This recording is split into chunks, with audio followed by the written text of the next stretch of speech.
ভারতের সংবাদ মাধ্যম রিপাবলিক বাংলা চ্যানেল, সেখানেই বাংলাদেশের রাজনীতির মাঠ নিয়ে কথা বলেছেন ভারতের সাংবাদিক রক্তিম দাস।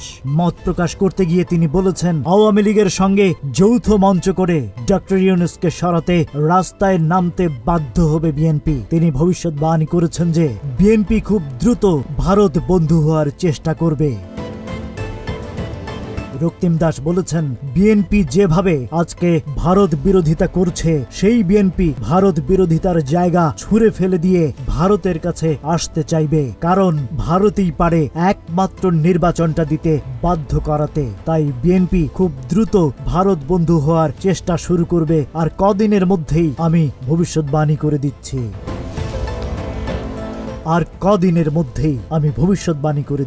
তিনি আরো বলেন, আরেকটা বিষয় আমি বলছি যে বিএনপি যত আওয়ামী লীগ বিরোধিতা করুক না কেন, যখন তারা একক প্রচেষ্টায় ডক্টর ইউনূসকে সরাতে পারবে না, তারা কিন্তু আওয়ামী লীগের সঙ্গে যৌথ মঞ্চ করে ডক্টর ইউনূসকে সরাতে রাস্তায় নামতে বাধ্য হবে। রক্তিম দাস বলেছেন, ঠিক এরশাদ বিরোধী আন্দোলনে যেভাবে খালেদা জিয়া এবং শেখ হাসিনা একসঙ্গে রাস্তায় নেমেছিল, ঠিক সেভাবেই নামবে, কারণ ইউনূসকে তাদের সরাতে হবে। কারণ বিএনপি আফটার অল একটা গণতান্ত্রিক দল, তারা রাজনীতি করতে চায়, তারা বাংলাদেশে ক্ষমতায় আসতে চায়।